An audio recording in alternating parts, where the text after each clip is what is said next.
لو عندك كورس أونلاين فالتفاعل هو المفتاح الأساسي لإنجاحه. لو طلابك مش متحمسين مش هيكملوا الكورس، وده معناه خسارة فرص نجاحك. عشان كده جبت لك 5 أفكار إبداعية تخلي طلابك يعشقوا الكورس ويطبقوا كل درس.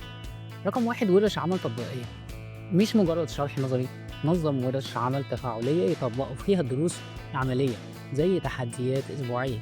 رقم اتنين، مجموعات دراسية، اجمع الطلاب في جروبات واتساب أو تليجرام لتبادل الخبرات والتطبيق العملي مع بعض. رقم تلاتة، الاختبارات القصيرة والمسابقات، استخدم اختبارات قصيرة أو مسابقات مع جوائز رمزية تحفزهم يكملوا الكورس. رقم أربعة، لقاءات مع خبراء، استضف خبراء أو طلاب سابقين ناجحين يحكوا عن تجاربهم لإضافة قيمة حقيقية. رقم خمسة، نظام تتبع الإنجاز، صمم جدول تتبع يساعدهم يشوفوا تقدمهم ويحفزهم يكملوا حتى النهاية. النتيجة، طلاب متحمسين، إنجازات أفضل، تقييمات قوية لكورسك.